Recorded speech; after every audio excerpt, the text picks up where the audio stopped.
I am thrilled that I can introduce to you the moderator for this panel from the North Dakota Lignite Council. She is the Vice President of Government Affairs for the Lignite Energy Council. She is the Director of the North Dakota Transmission Authority, native of Devil's Lake, and received her law degree from the University of North Dakota. We had a lot of Bison up here in the first half of the day, and we have our first all-Sioux panel here, so let's get started. Sandi Tabor, ladies and gentlemen. Sandi, come on.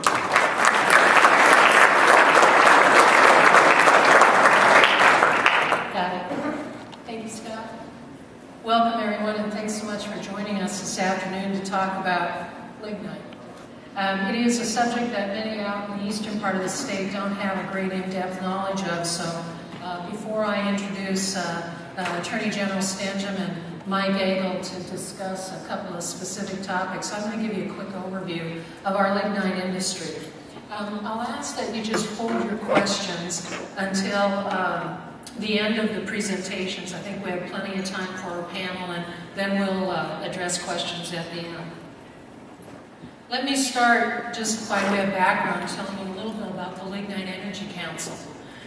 We are a council that represents the lignite interests in the state, including the lignite mining companies, the electric generation plants in the state, and including a small one in eastern Montana, and the nation's only commercial-scale synfuels plant that generates natural gas, pipeline quality, from lignite.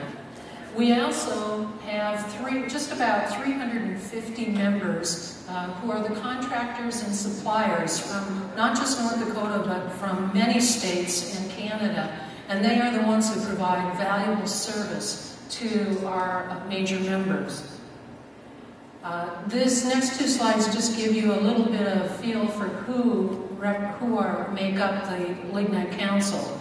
Many of our major members are well known throughout this region, and they include all of the major players that produce electricity, the major mining companies in the state, and then some other major members who many people don't really think about, including our development members.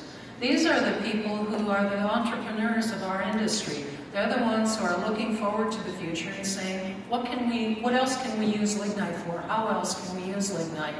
And then we have our major research members, and the significance of this is these are our research and development program that we run through the Lignite Energy Council and the Lignite Research Council are part of a state-private industry partnership.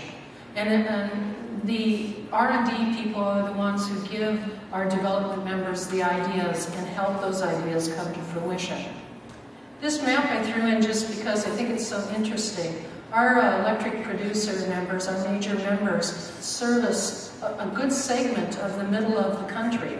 And so we have a far reach, and we have lots of concerns about not just what's happening in our region, but what's happening nationwide. So I think I think Senator Homan suggested that we produce about 4,000 megawatts of electricity. This chart just gives you a feel by plant how much electricity how much capacity we have for our generation. And this chart's a little bit conservative because over the years we've been able to retrofit some of our units with better control equipment and to improve the turbines. And because of that, we've been able to actually increase the capacity of these plants. And this is where it goes to. 28% of our generation is used by North Dakota consumers, while the remaining 72% is exported to consumers in the surrounding region. In fact, 46% of our production is exported to Minnesota. And while the slide shows the Minneapolis-St. Paul skyline, much of our electricity is exported to serve rural customers in Minnesota.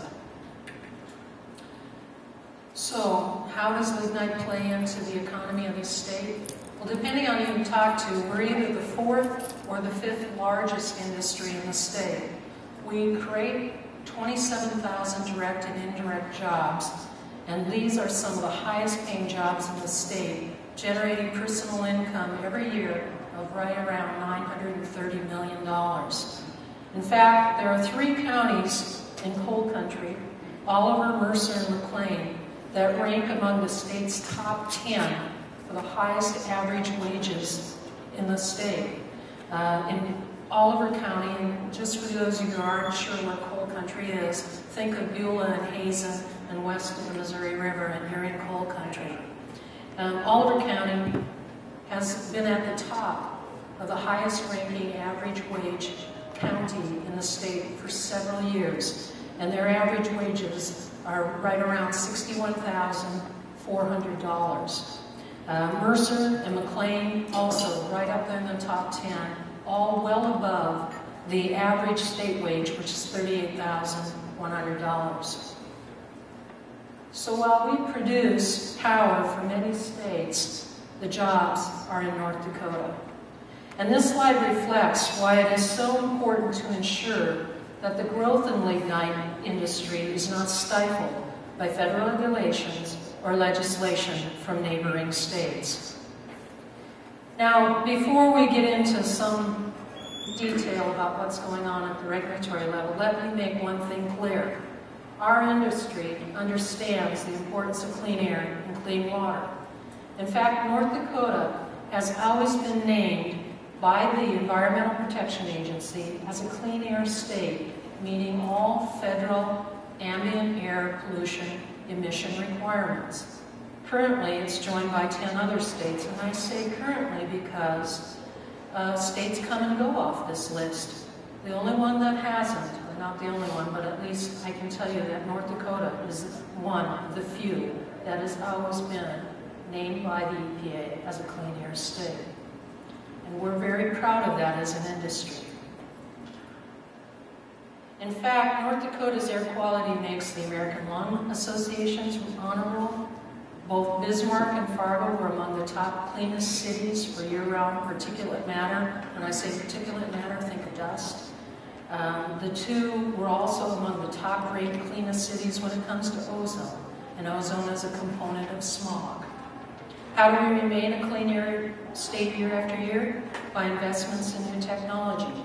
And in fact, just recently, the Great River Energy finished adding what they call coal beneficiation technology to their Coal Creek Station plant. This process dries the lignite, and because of that, helps improve and decrease the emissions of some of the key air pollutants. In addition to that, we have Basin Electric and Dakota Power both adding scrubber capacities to their units. And because of that, again, we will be able to drop some of our sulfur dioxide emissions. This chart represents the percentage of plants with scrubbers. That's the technology used to control sulfur dioxide. And what's interesting about what we're doing in North Dakota, and I think it runs very true with what Senator Hogan was talking about, North Dakota's a leader. And one of the things that we do well is that we are progressive in the way that we try and find technologies that will help us meet federal air quality regulations. And in this particular instance, North Dakota has a higher percentage of units that are scrubbed than many other parts of the country. Once again, only showing that we really do take care of making sure that we're doing what's right when it comes to our environment. So, you know, we talk a little bit about how well we're doing in North Dakota, but before we get into talking about all the EPA regulations that are going to be causing problems in the future, let's take a step back for a minute and look at the big picture. This slide, I think, really reflects some very important facts. Since 1970, our population has increased by 48%. The domestic gross product is up by 209%, and electricity based from fossil fuel has increased by 180%, yet our air emissions have dropped by 83.7%. So in the midst of great progress and great development economically, our country as a whole has been able to drop emissions. Yet even with this dramatic national decrease in emissions, and North Dakota's great record, by the way, Proposed changes in federal regulations could have a significant impact on the business climate in this state and in our region. And you're going to see this slide a lot because it is really what reflects what's going on at the federal level right now. This, as the Senator talked about, and I think Mike's going to talk about it, this is what the future for the next 7 years looks like, at least from the EPA's plan book. In some cases, like the new proposed regulations for water intake structures, they're proposing a national standard under a one-size-fits-all scenario, which, based on the studies that we've done of the Missouri River, is not only unnecessary and costly, but simply doesn't make sense. As for greenhouse gas regulations, and I'm not sure if there's a pointer on here, but if you look at the green at the bottom, that's the EPA's agenda for regulating greenhouse gases, which, by the way, they've been doing since the beginning of the year. Our issue with the regulation of greenhouse gases really centers on the fact that we need to have viable, commercially effective technology that will capture greenhouse gases from a lignite plant. And right now, we don't know that we have that technology that will work. We also know that we don't have vendors who will guarantee that that technology will work, and it is not cheap technology. So while EPA continues down the road of regulating greenhouse gases, and they are set to propose yet some more regulations in late September, our industry has significant concerns about how we will be able to comply with those regulations. We'll stay here for now. New rules have also been proposed for mercury emissions, ozone, and coal combustion residuals, to name a few. The potential impact of this onslaught of new proposed regulations has even caught the attention of the people who are in charge of controlling the flow of electricity on transmission lines throughout the region. And who I'm referring to right now, for those of you who aren't savvy in transmission issues, is the Midwest Independent System Operator, better known as the Midwest ISO. This is a group that actually controls the flow of electricity across the transmission lines across the 14-state region, with parts of North Dakota serving as the western boundary of that region, going all the way over to western Pennsylvania. At the request of its members, MISO conducted a study of the impact of the proposed mercury rule, the proposed coal combustion residual rule, the proposed coal water intake structure rule, and the proposed cross-state air pollution rule, to determine how those four together would impact the reliability of the electricity transmission system in the Midwest ISO footprint.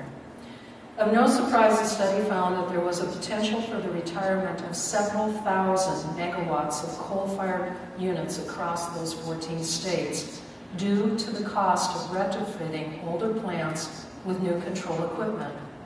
The draft report indicated that to retrofit or build new capacity to replace retired generators will cost around $31 billion.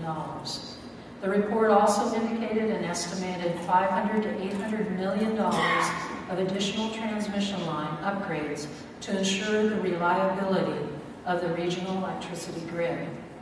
If the regulations are finalized by the EPA in the form that they were proposed, the report projects a 7 to 7.6% increase in current retail rates across the footprint. And while the potential of this impact is great, there are other things looming that are of more significant and immediate concern to our industry. And that's the topics that Mike and that the Attorney General will be discussing. The first involves EPA's position regarding regional haze, and the second involves a law passed by Minnesota in 2007. Here with us this afternoon, Mike Eggl is going to discuss the regional haze issue.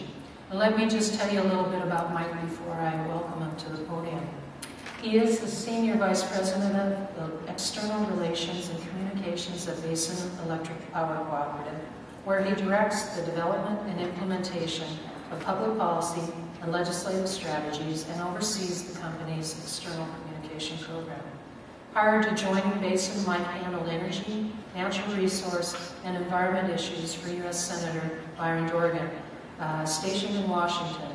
And after moving back to North Dakota, he served as Senator Dorgan's Director of Economic Development. Mike is a master at designing legislative strategy and has been actively involved in the development of the Upper Midwest region, focusing on growth of the energy industry within Basin's member service territories. He is a graduate of UND with a master's in public administration. And please help me welcome Mike Eggl to talk about regional haze.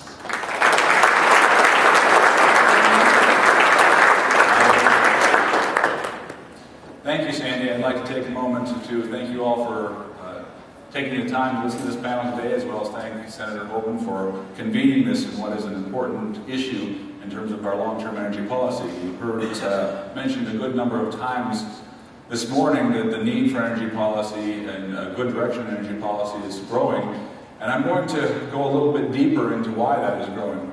Now, Senator Hoban, Sandy, others have mentioned that one of the big regulatory burdens here is the Environmental Protection Agency.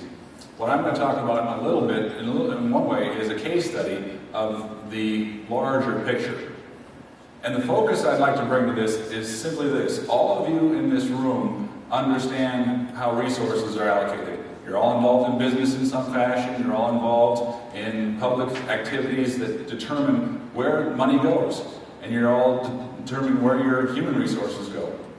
So where those go are important, and how those decisions are made are important, and who makes them is important. And that's what I want to talk about in more detail. Now, we call this discussion in general, Seeing Clearly, Fighting Fairly. And Sandy's given you a little bit of background on the Clean Air Act, and I'm going to go to that slide that everybody keeps calling the train wreck slide. The reason they call this the train wreck slide, and my friends in the railroads get a little upset when they say they can't call it something else, a monsoon or something. For now, we call it the train wreck slide. And this is the panoply of regulations that are being discussed at the EPA, many of them already in motion, some of them just coming down the road. The one that Sandy was talking about largely relates to SO2 and NO, SOx and NOx. And that is what is currently being discussed under the regional haze focus by the EPA. When you're hearing about, the EPA wants to come into North Dakota and change the way North Dakota does things, this is the one area to a certain degree that we're talking about. So where does this come from? Did this come out of nowhere? Absolutely not. This has been around a long time.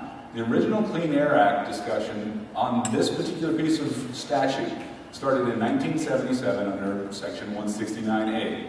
Visibility. And I'd like to make that very clear. We are not talking about health standards here. We're talking about visibility. And we're talking about visibility in very specific areas of the country. When it says federal Class 1 areas, I mean, that's national parks is largely what we're talking about. There are other places, wildlife refuges, but almost entirely national parks and refuges are where this law applies. And it is a visibility standard, what you see in those parks. Sandy had a slide up there that talked about the goal for this. The basic goal is that by 2067, there should be absolutely no man-made impacts to visibility within those Class 1 areas. Zero. So in 1977, folks got together and said, 90 years out, sometime out here, 2064, I'm sorry, should 90 years out, we should be able to see no impacts in these federally protected areas by man of any kind. Now, I don't disagree with that, and I actually don't disagree with the fact that the goal of all that we do should be towards betterment. You heard the Senator say as well, we should always be moving forward. The question is, at what cost, and are there better ways to move forward? And that's what we are going to talk about a little bit more here today. The other thing that I usually don't go into this, but for this room, I think it's worthwhile. The question becomes, did the people in 1975, 76, 77 who started framing these things all understand in totality what we could actually measure in 2064? Because I know now there was no understanding that we could measure things in parts per billion, much less parts per million, parts per 100,000.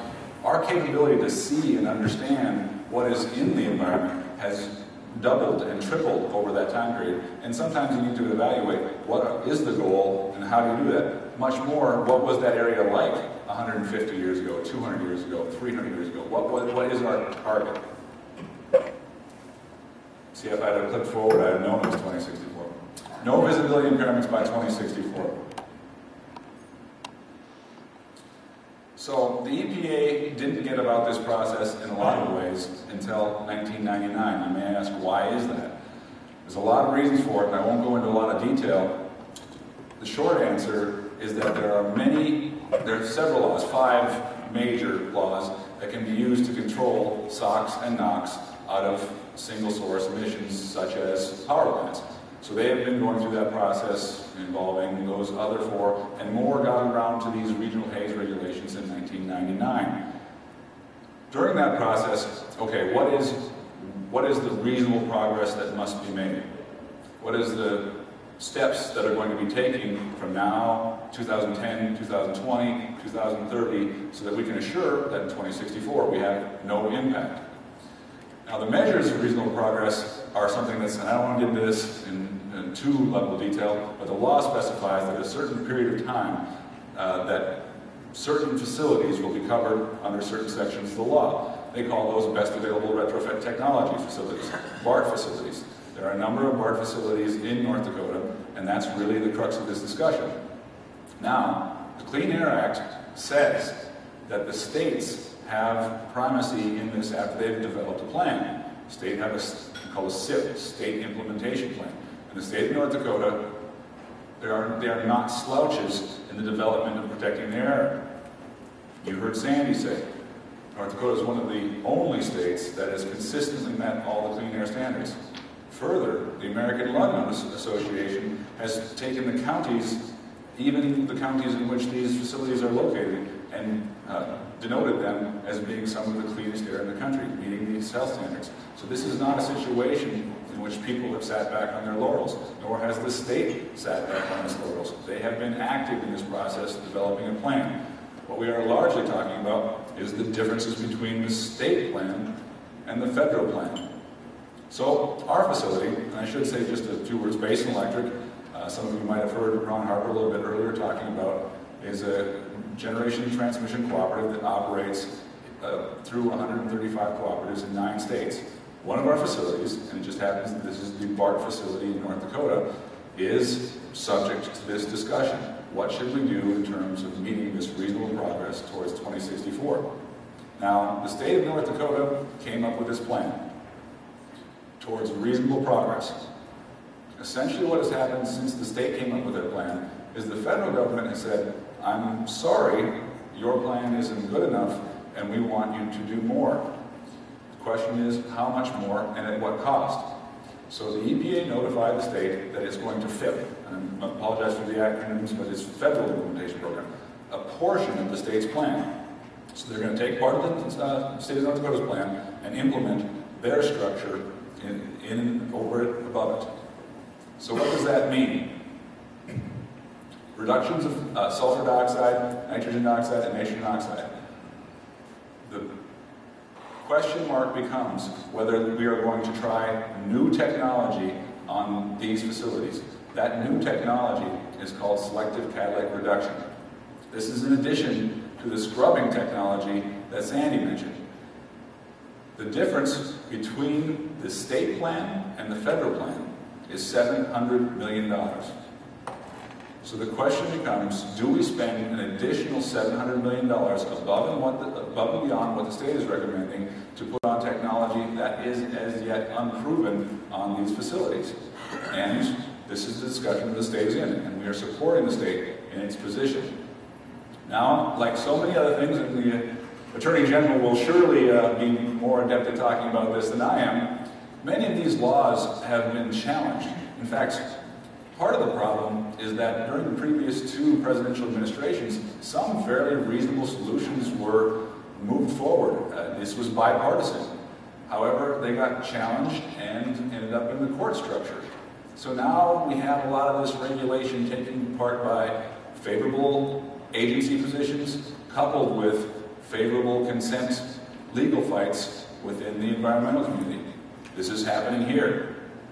EPA is obligated to move forward this process because they have been sued by groups, Wild Earth Guardians, National Park, I forget the name off the top of my National Park Service. It's a group that works with the national parks, but it's a nonprofit as well. And they have sued the EPA to move this process forward. Originally it was going to happen in March, and it's kind of been moved out steadily as folks are discussing this. Now, we're under the impression that even as soon as tomorrow, we might have a better indication of whether the state will have to give up part of its plan. Now, this is happening in other regions of the country as well. So plans have been submitted. We are kind of the tip of the spear in this. Oklahoma, New Mexico, North Dakota is pending. Wyoming, we think in the next 9 to 10 months this process will happen in Wyoming as well. South Dakota, they've already been through this process. And Montana actually voluntarily gave up their program, though they're rethinking some of that process as well. The point being that as the EPA starts looking at taking over some of these state programs, they will be encouraged, if they are successful in this process, to go and take over other state programs. We again think the Clean Air Act gives primacy to the states in this process, and that if the state has done the job and has done it effectively, which the state of North Dakota has, they should be given the ability to maintain and move forward. There's been a lot of discussion about this. I'm not sure how much is public. Sometimes you kind of get wrapped up in this stuff, and I see a lot of it. I'm not sure how much is actually filtered out to the public, but there's been responses from senators, from governors, and others. Legislatively, one of the efforts is to make it absolutely clear within the Clean Air Act that this is not something that should move forward. Oh, I should mention here, the states have actually stepped up right away in this process. I've heard the Attorney General say that there's funding opportunity, there's funding available for this sort of thing, making sure that everybody knows that this is important to the state and this is important to defend the state. The state of North Dakota did fund $1 million to make available a response to the EPA, to the Wild Earth Guardians. The state of Wyoming has done the same thing, making clear that they're going to defend their program. Nationally, Senator Hoeven, working with the ranking member of his committee, Senator Inhofe, has been working on legislation, not yet introduced, but we think soon will be, to clarify exactly what the Clean Air Act's intent was in relation to the states. In short, saying that if a state has done the job, that the state can continue to do the job, and that the EPA stepping in is inappropriate. We're hoping that that happens soon. Also, there's been a lot of public discussion in the newspapers. My CEO, Ron Harper, along with the CEO of Dakota Power, drafted a letter to the editor that was widely circulated, making clear that in terms of the additional $700 million that would be required on this plan is obviously not something that we are supportive of. More than that, outside of the state, other senators have agreed that in terms of how this will impact their cost of power, they are not interested in this as well. Senator Franken took the lead on this, and I thought was a very proactive step on his part, say that the rules being discussed in North Dakota, again, just go beyond the pale in terms of what is reasonable. So we're very appreciative of that. We are also not alone in the state. I'd be surprised if there's many of you who haven't signed on to the letter that's here as well. This is a letter to the editor that was published on July 17th in the papers, the major dailies around the state.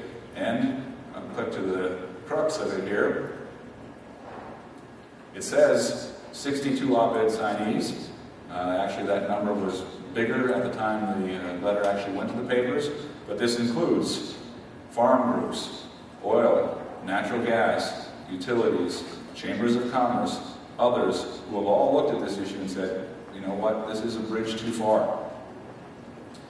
This has also been coupled with an effort just in general to get the word out. We want people to understand, we don't think that we're being unreasonable here. We can stand up in any forum and say that in terms of designated resources, this is not the way to go.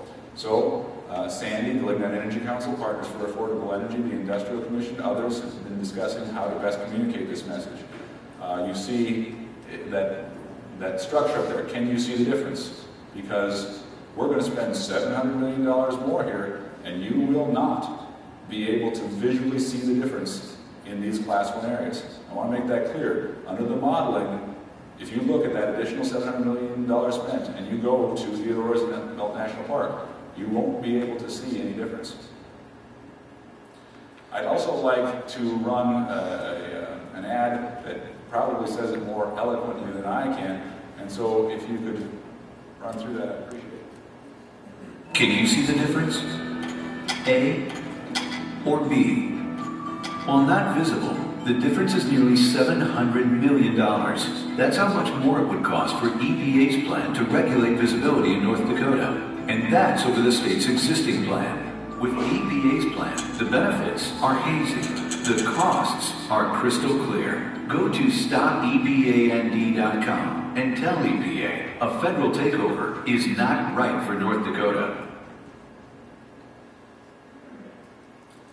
So if you're interested, which I hope you all are, there's a website out there that talks about this in more detail. As this moves forward, we'll obviously be developing some more discussions depending on what the EPA's response is on this. Again, our opinion, the state is moving forward, but I'd like to go back to 2 points. How resources are allocated and who makes them. Primary questions becoming, have we done a job that requires an additional $700 million to be spent for no visible reduction? The answer is yes, we have done that job. The second question, has the state developed a plan which should be supported and should take the responsibility of moving forward? Absolutely. We're comfortable with that structure and we're comfortable defending that structure. And I'm hopeful that you all agree as well.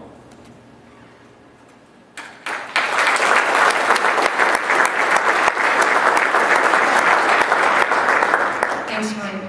I don't know how many of you had the opportunity to go out to Medora and to the National Park, the Teddy Roosevelt National Park, but I think for those of you who have, if you remember, the beauty of it, I don't think you'll remember that it was filled with smog or haze or that you couldn't see for miles.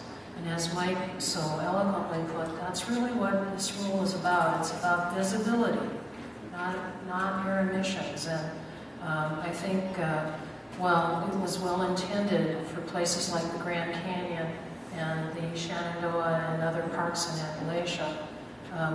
Many of us scratch our heads about the value of that rule and the purpose of it in the wilds of North Dakota.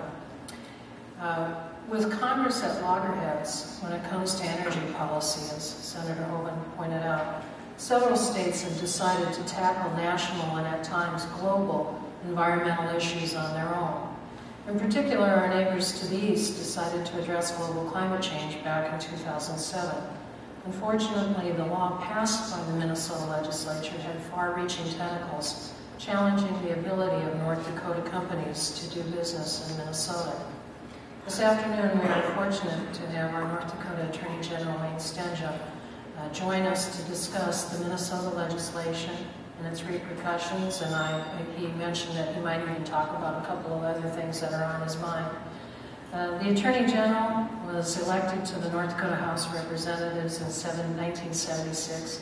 He served for 2 terms and then he was elected to the Senate in 1980. He served for 20 years in the Senate until his election to the office of Attorney General in 2000. While in the Senate, he was elected to the President Pro Tem of the Senate for the 1999 legislative session. That means he got to bang the gavel every day. In 2001, Wayne was elected as the state's 29th Attorney General, and he's been re-elected in 3 successive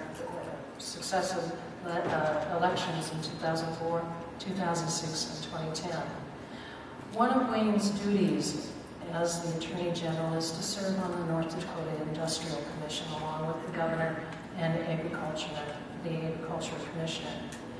His common sense approach to energy development is the strength that he brings to the Industrial Commission, and we are thankful every day that he's a member of it. Please help me welcome Attorney General Stenehjem. Thank you, Sandy, and thanks to all of you for inviting each of us to be here for your first annual Energy Summit. I am happy if invited back next year to appear, but only on the condition that one of the sponsoring agencies is the Lazy Boy Recliner Company instead of Lucky's Bar and Grill. I had a little trouble staying on that seat when I was standing up there, but I appreciate the chance to come here today to talk about something that is very significant and that matters a great deal. And I want to open up by talking a little bit about what the duties of the Attorney General are when it comes to energy development in North Dakota, because I fear that some of you think that the only significant litigation that our office is ever involved in is a lawsuit against the NCAA over the nickname that is used by the University of North Dakota. In fact, there is much more going on with respect to the Attorney General's office than just that. The Attorney General wears a number of hats, and each of them is a very significant one. The Attorney General is generally responsible for enforcing North Dakota's environmental laws and regulations, a duty that we take very seriously, and in fact, we have an entire division of my office whose only duty of those lawyers is to make sure that we are enforcing North Dakota's environmental regulations, and we do it. And we do it well, and we do it here the North Dakota way. In addition to that, as Sandy mentioned, I serve on the Industrial Commission. The duties of the Industrial Commission are many. They include overseeing the Lignite Vision 21, whose purpose is to encourage the development of our lignite resources in North Dakota. In addition to that, we regulate and grant permits for oil and gas wells within the state of North Dakota. And of course, as a statewide elected official, I am committed to develop a resource that we have within the state of North Dakota, but only if we can do so in an environmentally sound and responsible way. And I hope that by the conclusion of my remarks, you will be convinced, as I have been, that that's exactly the way that we have been doing things here in North Dakota. Now, specifically, I was asked to come and talk about potential litigation against the state of Minnesota. I'm going to do that. But at the same time, I think that the lesson that we can learn is one that also applies when we look at what the Environmental Protection Agency is doing here in the state of North Dakota that is not rational or reasonable. We are all for development in this state, but not at the expense of our environment. I started out my first legislative session in 1976. A hot topic in the 1977 session of the legislature was one thing and one thing only, and that was lignite coal mining in North Dakota. Environmentalists came in and said North Dakota can never successfully, in a sound way, remove the topsoil from the land, extract that valuable resource, utilize it, and then put the land back into the same shape or better shape than it was before. But in fact, I think universally, even those who oppose that kind of development in the mid to late 1970s are now convinced that in fact that land is as good or better than it was before. And that's significant, and I think it's important because my view is we love this land. It is our land, and is land that will be passed on to our children and our grandchildren, and will be there for generations to come, and we have done so reasonably and responsibly. I have here in my hands a synopsis. This is just an outline of the litigation that North Dakota has joined as a plaintiff, or in a couple of instances where we are defendants, and then a whole raft of cases where we are amicus curiae, that is, friends of the court, and submitted briefs. There are over 12 lawsuits that we are involved in here in North Dakota, suing the Environmental Protection Agency, not because we think that we are not taking care of our land and our resources, but because they think that they can do it better. And frankly, I don't know why we need to have somebody from California or Washington, D.C., or even Denver come to North Dakota and tell us they love our land more than we do. And I want to outline some of the things that we've been doing here in North Dakota. Several of the speakers today have talked about it, and I think it's important that we reiterate them every chance we have. North Dakota is poised to be a model for America in the development of innovative, long-term energy resources to meet our nation's growing demand for energy in a clean, environmentally friendly way. North Dakota's energy resources are more diverse than any other state in the nation.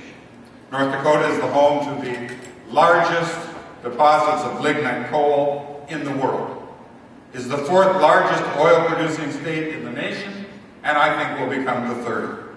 Has been dubbed the Saudi Arabia of wind due to our wind energy potential. We boast the nation's only National Center for Hydrogen Technology and the National Energy Center of Excellence.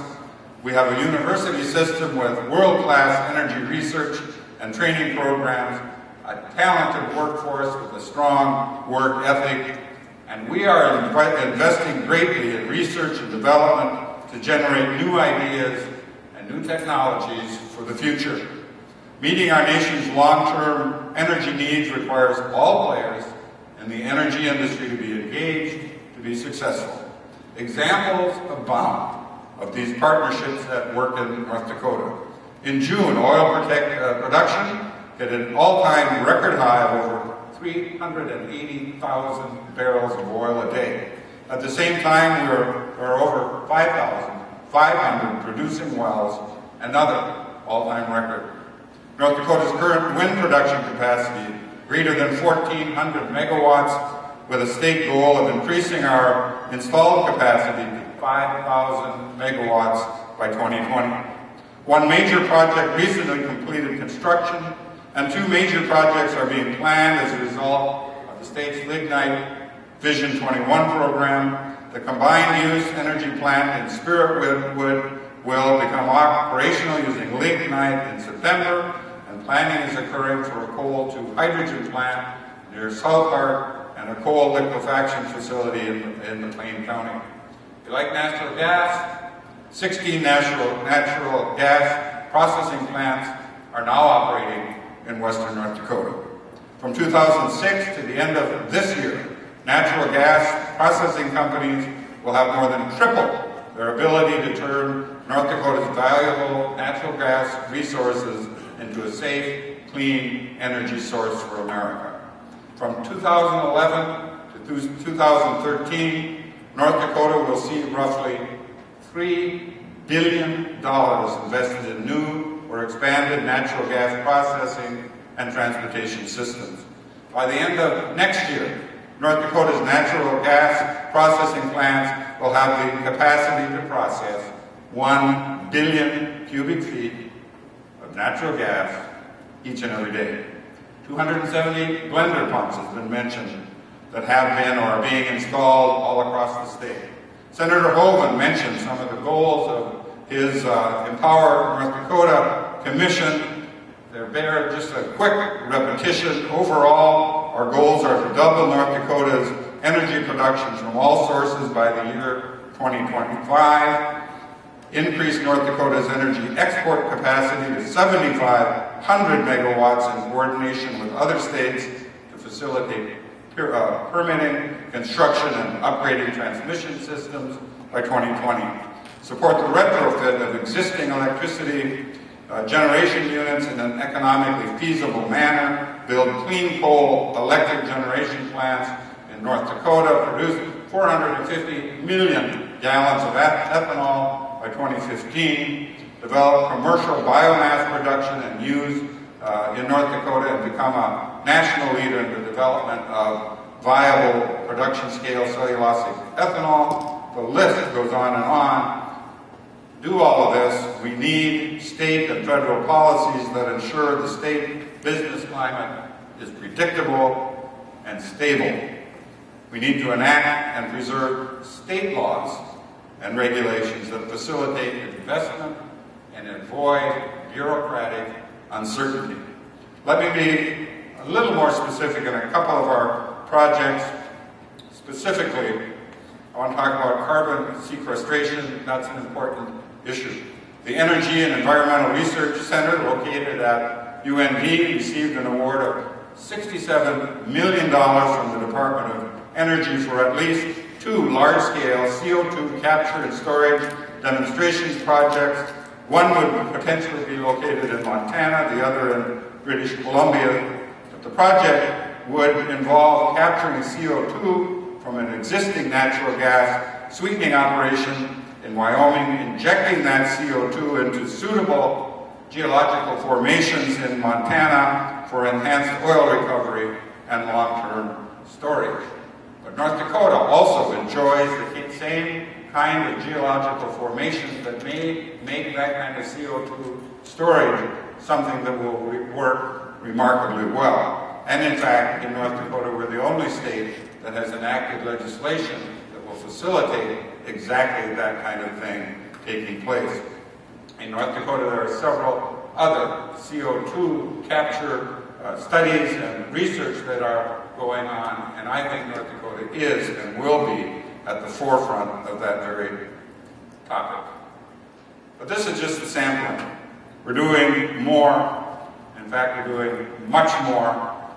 Statistics and the slides have already shown that North Dakota is among a handful of states that meet those national ambient air quality standards. The list goes on the reductions that we have been able to achieve here in North Dakota, the North Dakota way, with North Dakota common sense.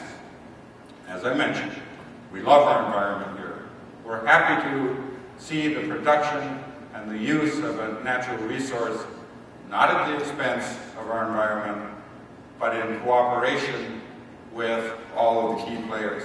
Well, I want to touch on one of the issues, or actually the issue I was asked to talk about, because not all of our problems, not all of our litigation, not all of our issues come from Washington, D.C. The state of Minnesota in August of 2007 adopted what they call Minnesota's Next Generation Energy Act, the goal of which is to reduce statewide greenhouse gas emissions in Minnesota. But emissions under their statute aren't confined to the emissions from plants in the state of Minnesota. Included are emissions from the generation of electricity imported from outside of the state of Minnesota and consumed in North Dakota. I have the statute here, and what it says is, unless preempted by a federal law, which it hasn't been, no person shall construct within the state a large new energy facility that would contribute to statewide power sector carbon dioxide emissions, or, and this is where North Dakota takes exception, import or commit to import from outside the state power from a new large energy facility that would contribute to statewide power sector carbon dioxide emissions. So they are attempting not only to regulate what happens with regard to facilities within Minnesota, which is fine. The state of Minnesota and their elected representatives are free to do whatever they want to regulate the industry within the state of North Dakota or Minnesota. Where I take exception is when they tell us we cannot even sell electricity produced and transmitted from here in North Dakota in Minnesota unless we come hand in hand to them and ask for permission or an exception to do so. We have worked diligently over the course of the last 4 years to convince Minnesota of the folly of its ways. We have not been successful, although we had some successes. In 2010, the Minnesota legislature came close. The Senate almost passed a repeal. The House failed to pass a repeal of the legislation on a tie vote. So we redoubled our efforts during this session of the Minnesota legislature, and those laws passed with bipartisan, broad support from outside, mostly Minneapolis in St. Paul, and the bill was put on the desk of the governor, and he vetoed it. And so although the legislature who enacted the law in the first place recognized that they're not acting in their own best interest, the governor unfortunately disagreed. In 2010, Governor Valenti and his director of his Office of Energy Security wrote to the legislators and wrote to me with this message, first to the legislators in Minnesota. In the next 15 years, William Glan said to the legislators, Minnesota utilities have identified a need for more than 1,400 megawatts of baseload power, beginning as early as 2013 in their integrated resource plan on file with the Public Utilities Commission. As it stands today, we have no identified projects to fulfill nearly 1,200 of the 1,400 megawatts of utility-specified baseload need.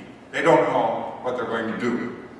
In October of 2009, the OBS released its Minnesota Resource Assessment Study with a supplemental report issued in January of 2010. In that latter report, we examined 63 separate scenarios for future electric generation requirements in Minnesota.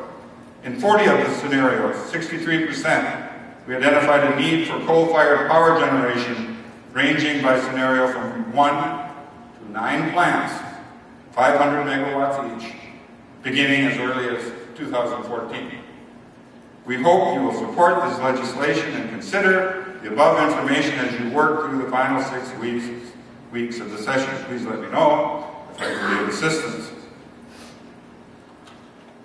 Likewise, then Governor Valenti wrote to me and to legislators encouraging them to repeal that legislation. They did not. The Senate Majority Leader of Minnesota, Amy Cook, commented as follows, following the veto by Governor Dayton. Senate File 86 passed with bipartisan support and would provide an exemption for the current prohibition on new CO2 emissions from a new coal plant built in Minnesota or from coal-powered imported from another state. She said low-cost fuel sources keep electricity costs affordable, and with gas prices nearly $4 a gallon and home prices falling, Governor Dayton's veto is compounding Minnesota's economic woes. Coal is still the most abundant, economical, and most reliable fuel source for electric power generation. A stable supply of power well into the future is critical to keep business and industry in the state and attract new job providers. Minnesota must send a message that this is a good place to invest and grow business. By closing our market with his veto, the governor is discouraging job providers from coming to Minnesota. And that brings me to the issue of where we are in North Dakota and what it is that we can do about the legislation that hampers our own activities outside of Minnesota for us in North Dakota. Now, is there anybody here from Minnesota? Moorhead? I'll refer to you as the defendants. Just the one of you? Okay. We're poised in North Dakota to fairly and reasonably help meet the energy needs of our nation. But we can only do so on a level playing field. Our energy equation cannot consist of a patchwork of individual state restrictions that will not work. We cannot do so if each state decides to enact protective legislation that benefits its own state at the expense of its neighbor. Because one of the important things that Minnesota did while it was on its way to restricting facilities that produce carbon dioxide is to exempt a number of the plants that are in Minnesota. So if you were a taconite plant or you were a proposed plant that was already on the drawing boards, you got an exemption from the Minnesota legislature, but if you were from North Dakota or outside of the state of Minnesota, you got none. Now, one of the chief reasons we have adopted the United States Constitution is because our founding fathers learned that the system that previously existed that allowed each state to enact protective and restrictive laws that benefit only itself was a stumbling block to a unified and a strong nation. The Commerce Clause was therefore adopted as one of the chief components of our brand new United States Constitution. It prohibits one state from enacting laws or adopting policies that restrict the interstate transit of goods and services, and electricity has been defined as a good or service under current case law. As a state, North Dakota has expressed our objection to Minnesota's enactment time and time again. I have visited with Minnesota's governor, with key legislators, Governor Hoeven when he was governor, and now Governor Dalrymple and I have invited legislators from Minnesota to come to North Dakota and see what it is that we're actually doing on the ground, because I know when they get here, they will be impressed. But we insist that Minnesota cannot use its authority to regulate the way we do things in North Dakota as it purports to do with its Next Gen Act. Nor should we have to come to Minnesota hand in hand to seek permission from their regulators in order to provide the electricity that they need. There were those efforts to repeal it, but fell short. Minnesota has placed itself in a challenging position indeed. Already their baseload energy needs cannot be met exclusively by in-state production. More than 800,000 Minnesotans are powered by increasingly clean and affordable North Dakota lignite. Energy demand is certain to rise in the next decade. They need energy if they are hopeful to rebuild their own economy, but they've cut off access to the most readily available source of baseload power through the moratorium on new coal and, of course, on nuclear power. There is no renewable source that can affordably meet that demand. I'm sure those responsible for ensuring that energy supply, even in Minnesota, know that. Well, so what are we going to do here in North Dakota? We're doing much more than Minnesota is to address the concerns about CO2 emissions, more than just passing a law. We're investing very heavily in doing so. We have made all the commitments and investments that I've outlined, and much more. In 2007, the legislature, and I should mention I went into the Lion's Den last year. The Minnesota Rural Electric Association invited me to come to speak to their statewide convention in St. Cloud. There were 300 or so people who were present at the time. I worried for my personal safety. And I reminded them that the 2007 session of the North Dakota legislature, with the economy that we have, with the robust general fund balance, I told them that the 2007 legislature unanimously appropriated to my office to pay, quote, for fees associated with lignite litigation that may be brought by the state of North Dakota to protect and promote the continued development of lignite resources, the sum of $500,000. And I assured them there's plenty more where that came from.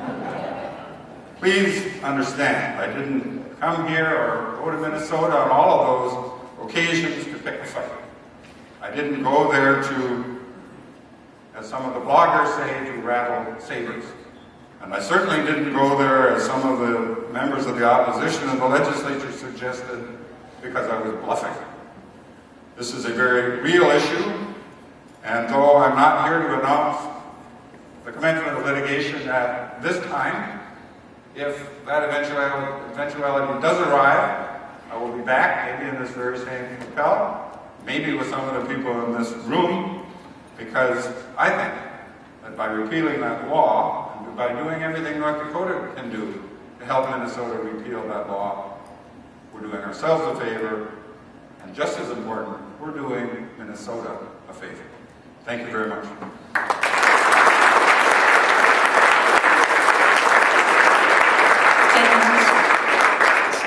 says we have 10 minutes for questions. Are there any questions? for anyone on the panel? I have one quick one. Was there some talk about an exception for Great River and the plant Spiritwood on a coal moratorium? Which seemed to me, if that was in fact true, that there was a bit of a recognition that this wasn't too helpful. I know Great River is a Minnesota company, so I don't know if they did that specifically for a Minnesota company, but am I right? Is there an exception? Yes. There, in the last legislative session, the success that we did have as a state of North Dakota and the Lignite Council was to help Great River receive an exemption for the Spiritwood station, which is set to start burning lignite in September. All right. Raise your hand if you have a question for anybody on the panel. And has the lawsuit been filed, Wayne? I mean, is it... No, I didn't say that. I thought I took great pains not to say that. Will it be filed? Is it coming, or what? Watch this space, Scott. The decision on actually filing litigation is one that I will make as an advisory capacity to the Industrial Commission. But the full Industrial Commission, the Governor, the Ag Commissioner, and myself need to meet before we can authorize doing that. But I have the money and I haven't spent it all. Raise your hand if you have a question for anybody up here.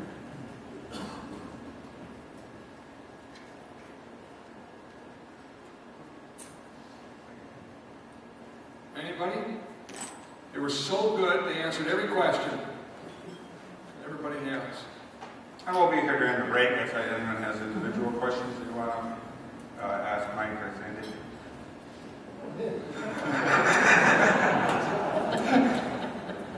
It sounds like when I worked for him. Well, Scott, I think that we have stunned them in silence, but we want to thank you all for your very kind attention, and look forward to seeing you all when the CEOs get up to talk about how they look at the future of energy in the state of Dakota. So thank you.